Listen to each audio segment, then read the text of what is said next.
Good morning, dear students. The most welcome to class 10th. प्रिय विद्यार्थियों, हमारा topic चल रहा है correct form of the verb, जिसमें आपने प्रेजेंट के correct form of the verb के बारे में पढ़ा, पास्ट टेंस को भी पढ़ा। इसी प्रोसेस को आगे बढ़ाते हुए अपन बात करते हैं फ्यूचर टेंस की।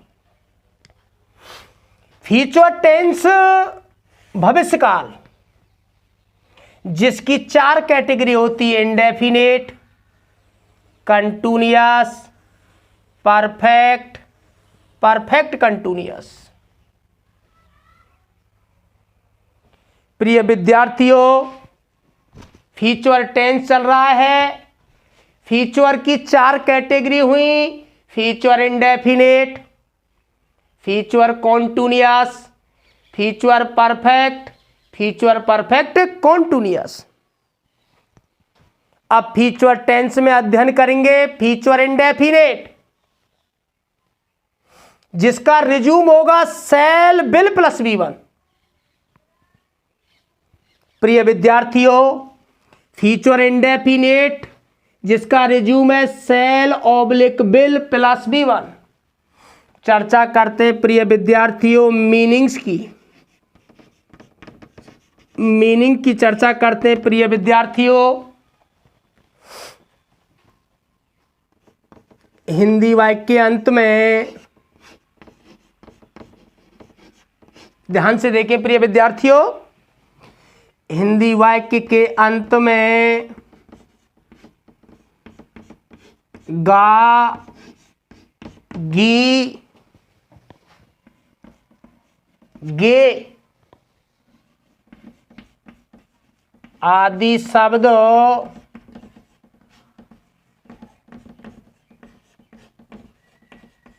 आते हैं। हिंदी वाक्य के अंत में गा, गी, गे आदि शब्द आते हैं तो वाक्य बनाते समय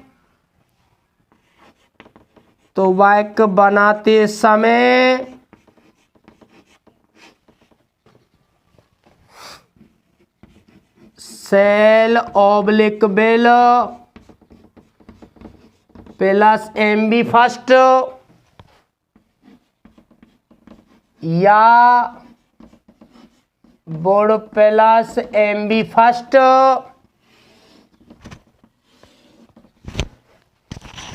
का प्रयोग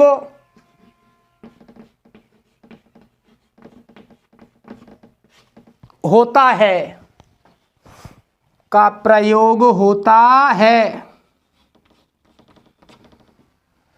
प्रिय विद्यार्थियों, future indefinite shall oblique will plus V1 यदि हिंदी वाक्य के अंत में गा, गी, गे आदि शब्द आते हैं तो वाक्य बनाते समय आपको कौन सा रिज्यूम काम में लेना है? Shall oblique will plus MB first या वुड प्लस MB फर्स्ट। अब प्रिय विद्यार्थियों, एक प्रश्न हमारे मन में उत्पन्न हो रहा है कि शैल विल प्लस MB फर्स्ट का प्रयोग कब करना है, वुड प्लस MB फर्स्ट का प्रयोग कब करना है। पैराग्राफ चेंज करके देखेंगे प्रिय विद्यार्थियों।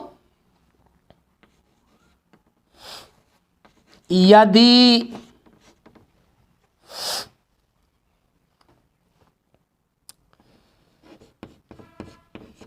आगे या पीछे वाले वाक्य, यदि आगे या पीछे वाले वाक्य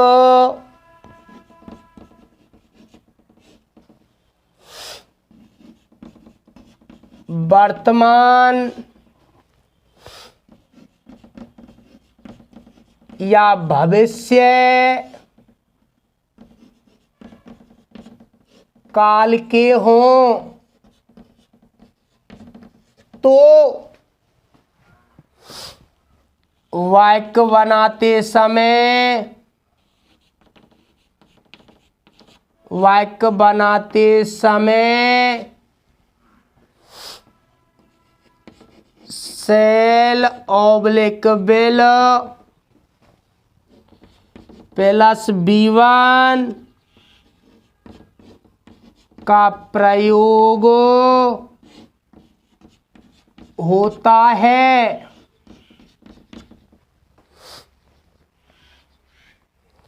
प्रिय विद्यार्थियों, समझ में आया होगा।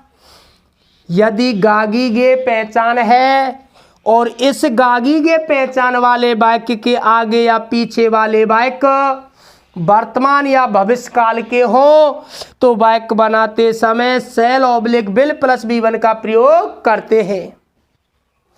बात आती है इसी प्रक्रिया को आगे बढ़ाते हुए। अब देखते बेटा वुड प्लस B1 का प्रयोग कब करते हैं। पैराग्राफ चेंज करके लेकिन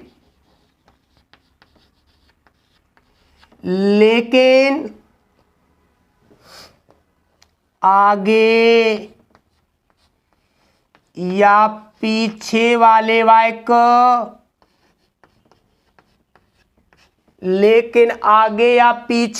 वाक्य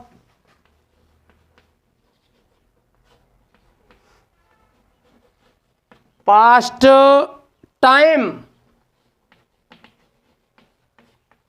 यानी भूतकाल के हों तो वाक्य बनाते समय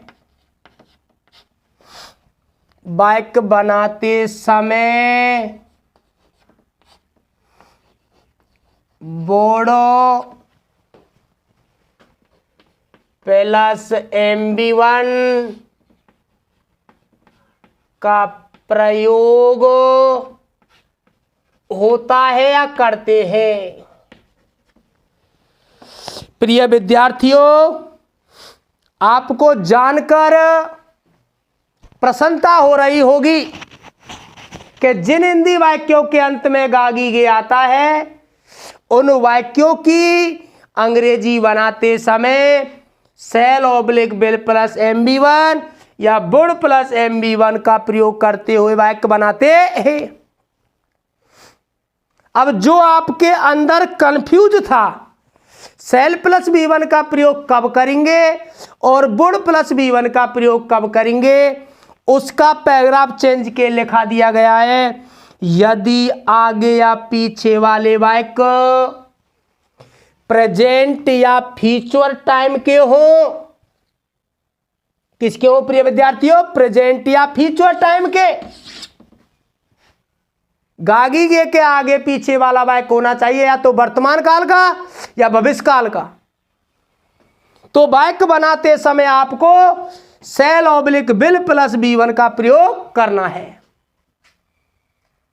और फिर प्रिय विद्यार्थियों पैराग्राफ चेंज के लिखा दिया गया है, लेकिन आगे या पीछे वाले वाक्य पास्ट टाइम यानी भूतकाल के हों तो वाक्य बनाते समय वुड प्लस MB1 का प्रयोग होता है।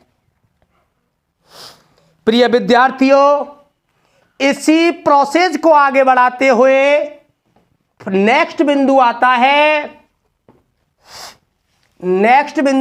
है सब्जेक्ट वर्ब, सॉरी इसमें प्रिय विद्यार्थियों फिर पैराग्राफ चेंज करके देखना है। लेकिन वाक्य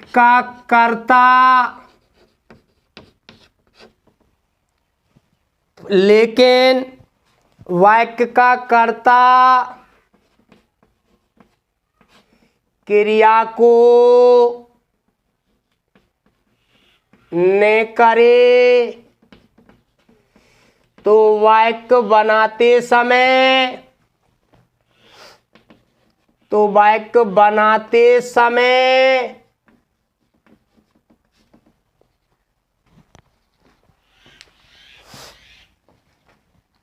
cell oblique will plus B3 या बोर्ड प्लस B3 का प्रयोग करते हैं। प्रिय विद्यार्थियों, पहचान यही होगी, यही आगे पीछे वाले वाक्य रहेंगे, लेकिन पहचान वाले वाक्य में अगर कर्ता क्रिया को करता है तो बेटाओ आपको सेल विल प्लस MB1 या वुड प्लस MB1 का प्रयोग करना है। और यदि गा गीगे वाले वाक्य में वाक्य का कर्ता क्रिया को ना करे तो वाक्य बनाते समय shall oblique will plus B3 या would plus B plus MB3 का प्रयोग करना है। प्रिय विद्यार्थियों, नहीं आया समझ में? अगर कर्ता क्रिया को करेगा तो सेल विल प्लस MB1 या वुड प्लस MB1, और यदि कर्ता क्रिया को नहीं करेगा तो shall oblique will B plus MB3 या वुड B प्लस MB3 का प्रयोग करते हैं। आपको विदित होगा फ्यूचर इंडेफिनिट टेंस चल रहा है, जिसका रिज्यूम आपने पढ़ा shall oblique will plus V1। Meaning आपने पढ़ी हिंदी के वाक्य के अंत में गा गीगे आदि शब्द। यदि आगे पीछे वाले वाक्य प्रेजेंट या फ्यूचर टेंस के होंगे या टाइम के होंगे तो आपको वाक्य बनाना है सेल विल प्लस B1 में, और यदि आगे पीछे वाला वाक्य पास्ट टाइम का होगा तो आपको वाक्य बनाना है वुड प्लस B1 में। लेकिन पैराग्राफ चेंज करके आपको एक रिज्यूम दिखाई दे रहा है वाक्य का कर्ता क्रिया को ना करे तो वाक्य बनाते समय shall oblique will B plus B3 का प्रयोग करना है और वुड B प्लस B3 का प्रयोग करना है। जिस तरह कर्ता क्रिया को ना करे और आगे पीछे वाला वाक्य प्रेजेंट और फ्यूचर का हो तो cell will B plus B3 का प्रयोग करना है, और आगे पीछे वाला वाक्य पास्ट टाइम का हो तो आपको वुड B प्लस B3 का प्रयोग करना है। प्यारे दोस्तों, इस प्रकार से आपको सेंटेंसों की प्रक्रिया को निभाना है। आपने रिज्यूम के बारे में पढ़ लिया, मीनिंग्स के बारे में पढ़ लिया, और इसी प्रक्रिया में अगर प्रिय विद्यार्थियों और आगे देखते हैं नंबर आता है सब्जेक्ट वर्ब एग्रीमेंट का, जिसके बारे में नेक्स्ट वीडियो में बतलाया जाएगा।